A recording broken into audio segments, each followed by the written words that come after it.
ইয়া আইয়ুহাল্লাযীনা আমানু লা তাকুলুর রিবা। 2 নম্বর কথা, জাহান্নাম থেকে মুক্তি পেতে হলে, জান্নাত সহজ পথে তোমাকে চলতে হলে 2 নম্বর কথাটা হলো, হে মুসলমান, এই বান্দা, লা তাকুলুর রিবা, জীবনে কখনো তোমরা সুদ খেও না। এই কথা আমি জেগে বলছি না? এমন কিছু মুসলমান আছি আমরা, টাকা ধার চাইতে গেল আপনার কাছে, আপনি টাকা ধার দিলেন না। অধিকাংশ মানুষ আমরা এমন আছি, সুযোগ পেয়ে গেলাম, এই তো সুযোগ পেয়েছি, যদি তাকে কিছু টাকা দিই, সুদের হারে যদি বসিয়ে দিই, তার ইনকাম করা হবে, আমার ছেলে মেয়েও খাবে। কিন্তু আপনি তো একটা কথা ভাবলেন না, যে টাকা ইনকাম করে, সুদের হারে আপনি টাকা ইনকাম করেছেন, আপনি তো নিজে জাহান্নামের পথে চলে গেছেন। ওই টাকা দিয়ে পরিবারকেও খাইয়েছেন, আপনার পরিবারকেও জাহান্নামের মুখে ঠেলে দিয়েছেন। অথচ কোরআন আপনাকে সাবধান করে দিয়েছে। আল্লাহ রাব্বুল আলামিন বলেন, ইয়া আইয়ুহাল্লাযীনা আমানু কু আনফুসাকুম ওয়া আহলিকুম নারা। জোরে আল্লাহু আকবার।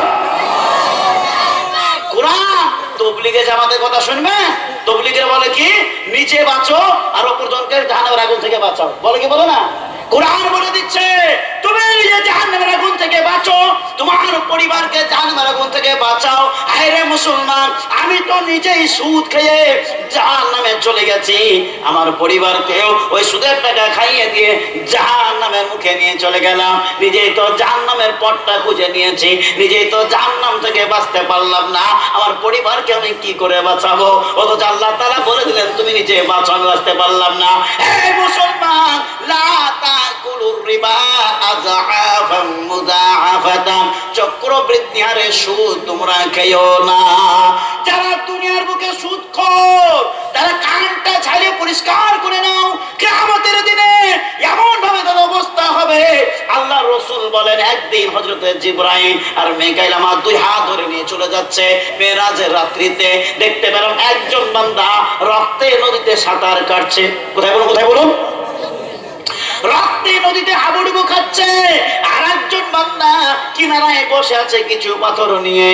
সে যখন ওই সাঁতার কাটনেওয়ালা বান্দাটা যখন কিনারায় লাগতে চায়, তাকে পাথর মেরে মুখে ঢেলে ফেলে দেয়, আর মুখে পাথর ছুঁড়ে মারে, আর তাকে আবার অদূর প্রান্তরে তাড়িয়ে দেয়। মুহাম্মদ রাসূলুল্লাহ জিজ্ঞাসা করলেন, ও জিবরাইল, মিকাইল আলাইহিস সালাম, আপনারা বলুন তো, এই বান্দাকে কি তার অপরাধ ছিল, কি দোষ করেছে, রক্তে নদীতে কেন সে হাবুডুবু খাচ্ছে? রাসূলুল্লাহ সাল্লাল্লাহু আলাইহি সাল্লাম বলেন, এই স্বপ্নটা অনেক লম্বা চওড়া, কিতাবুত তাবির, তাবিরের ভিতরে রয়েছে, স্বপ্নের ব্যাখ্যায় রয়েছে।